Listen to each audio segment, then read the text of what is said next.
so that I can visually see that I am living in abundance. I am not living in scarcity. I am forcing myself into scarcity because I'm not appreciating the things that I already have.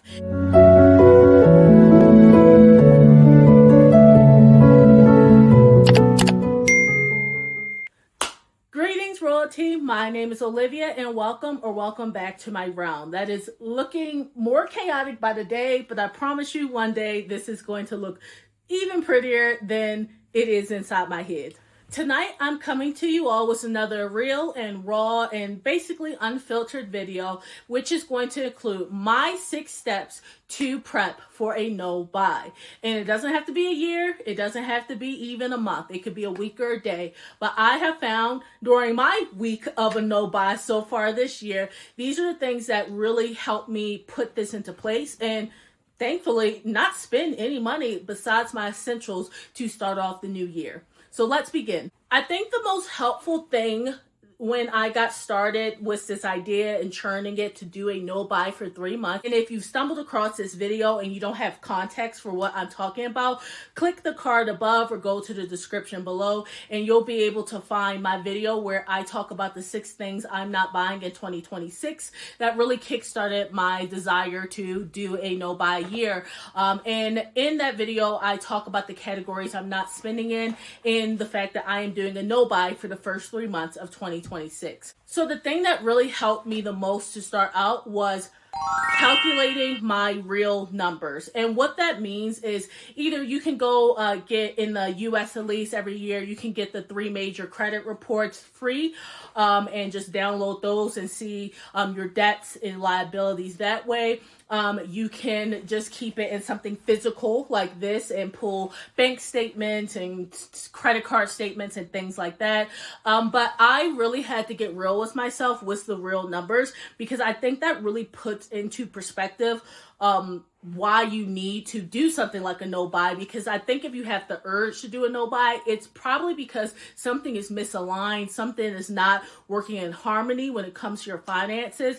And you can have that feeling as someone just living day by day, but actually seeing the real number in front of you is what kind of shocks you into action, I think. And it did for me. I learned in the cash budgeting community and personal finance space in general that a debt confession, even if you don't do it publicly, like you just do a personal debt confession or however, whatever the case may be for you wanting to know your real numbers, really helps you find clarity and focus when you're embarking on something as hard as a no buy for any amount of time. The next thing I think that really helped me and is part of my no buy and my low buy rules for this year is to curate a wish list. And I will add the little asterisks with price tags. I think a wish list is just a great idea to stop impulse purchasing. It's really helped me as well because I'm putting everything on a wish list until I hit the time where I am transitioning into a low buy.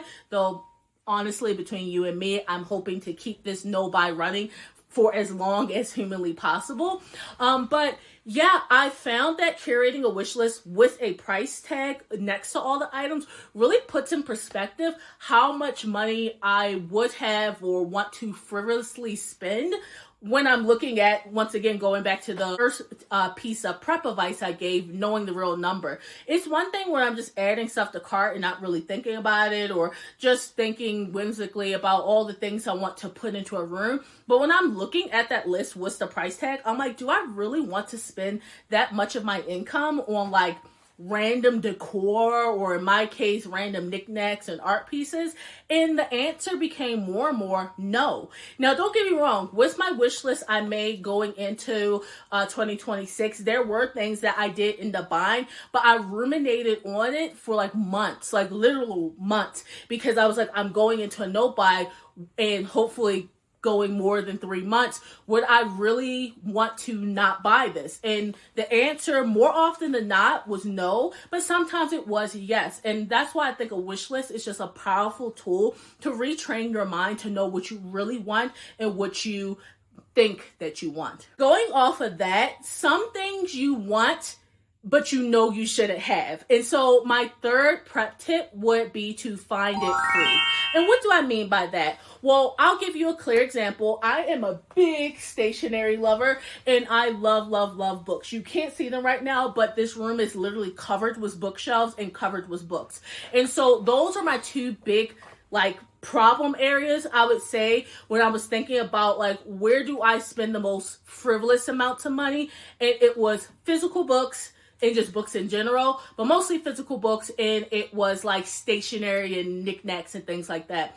So what I found was that finding it free really helped to not have my mind jump straight into scarcity mindset, because once you see my bookshelves in a future video, and hopefully if you like this type of content, which is bookish lifestyle content, so we always have stationery, crafts, books, and a bit of lifestyle thrown into the mix. I hope you like and subscribe.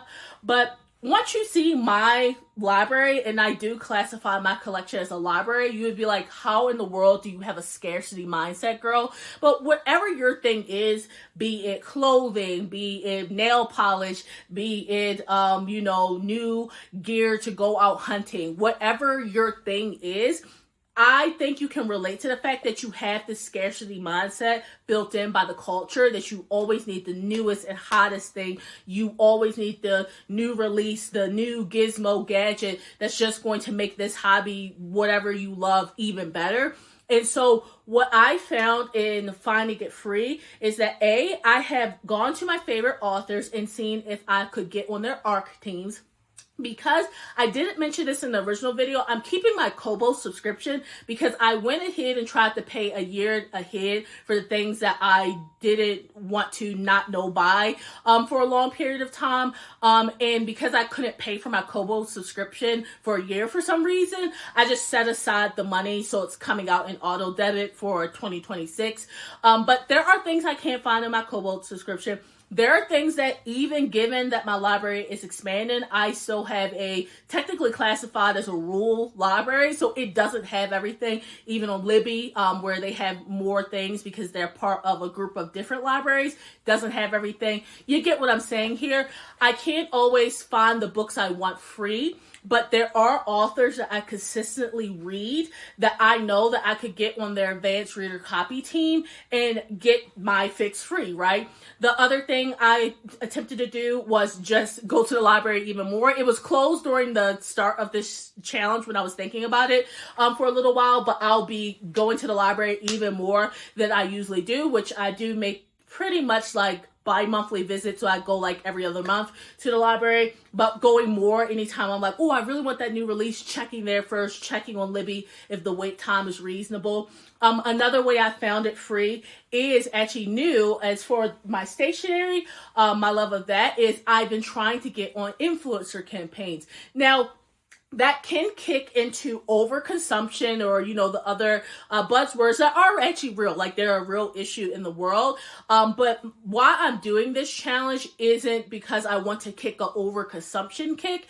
What I want to do is to rein in my money. So if I can get things free, make content for this channel, which feeds into some of my other goals of creative entrepreneurship, that will work for me. And I can always find a use for a journal.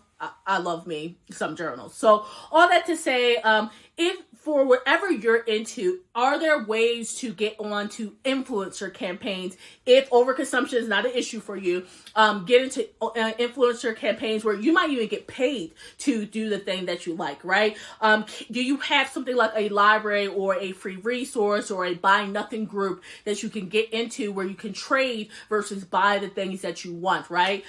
Whatever you can think of. I know there's a lot of seed exchanges if you're really into gardening. Think of ways that you can find it free so you don't kick yourself into that scarcity mindset if you're going to go into a no buy. My fourth tip is very much a business lingo type of thing. Simon Sinek and his self-help business books really have infected the language of professionals in that sense. But I do think it is very important, using a play on his words, to be honest about your why. Why are you doing a no buy? So there are many reasons you could do a no buy. One of the very first things that come to mind, because it's such a big topic, is overconsumption, which usually feeds into an environmentalist mindset of being good stewards to the planet, and getting away from fast fashion, fast food, like all the things that churn, and all the planned obsolescence where things are made to break, so you buy more, so buying higher quality goods that have better human rights toward the workers that are making said goods, all of that. But I'm going to be honest with you, because when I really investigated my why for doing a no buy, it was a very selfish reason. I wanted more money. I wanted more disposable income so I could build my savings, so I could pay off my house faster, so I could have more work flexibility, so I could hopefully, if at some point I ever became self-employed, pay for my health insurance in the United States of America, where even when you're employed like I am and you are on a company's insurance, it can be unaffordable and not really give you coverage, right? So I have very personal, and some might even say selfish reasons to do a no buy, but they're honest reasons. And so I really challenge you to be honest about your why, because especially if you're going to document on camera like I am, if you're going to get online and say you want to become a minimalist, I'm just going to be honest with you, you're going to open yourself up to criticism on just buying like one extra thing after your no buy, right? Because you have committed yourself to a lifestyle and been very public about it. And so I want to be very public about my why, since I'm documenting this journey to hopefully find like-minded people and give you some inspiration to keep at it, that my why may be selfish, but it's honest. And it is what is motivating me to stay focused and to stay locked in I keep saying for an entire year, so I'm kind of slipping up. I am in my mind pretty much already locked from the first week, saying that I want to literally 100% no buy for the first 3 months, but I basically want to no buy for the year. I just wanted to give myself the ability to be more flexible than a no buy really allows. So you listening to me right now, I was honest with myself that I'm so serious about getting my personal finances right that I am willing to even say it out loud right now, trying to commit to a year of a no buy. And so when you're honest about your why, you become motivated about your why. And I think that will help you stay motivated to continue on your journey. The fifth tip is actually kind of counterintuitive, because I did cold turkey and just jumped right in. But I did actually, now that I think about it, do a bit of this. And this is to start a low buy. Start with a low buy, right? You don't have to go so ham and so cold turkey to completely cut yourself off, right? I waffled for a long time on saying no buy on books, because let's face it, I love buying books. It's my main hobby. And especially it becomes justifiable, even though it's not, when you thrift books mostly, like I do. I like how people thrift clothes and furniture. I thrift books. I go to thrift like super sales for $1 books and things like that. I do have a really nice collection of newer editions, but that's when I started making a big girl salary, versus the vast majority of my collection is secondhand. But that's not a justification, is it? Right? So I really started low buying, in a sense, before I committed to the no buy. And I started saying no to this purchase. Where can I find it free? What can I do to fill my time and my mind so I'm not thinking about getting these things? How can I repurpose, for example, the journals I have into different uses, because maybe one use didn't work out, such as this traveler's journal as a travel journal, but it can work as like a log book, and I decided to transform it into that. So I was practicing low buying before I did no buying, and I think it is actually a great way to prep you for the mindset and keep you motivated, because like I said, in my original video, I had never even done a no buy for a day. But when I'm thinking back on it, I was already practicing a low buy mindset. And then I really said I had to push myself off the deep end to get the results I wanted. So really and truthfully, if you start with a low buy, even just mentally, I think a no buy becomes easier. And then my sixth and final tip is to practice an abundance mindset. And what does that mean?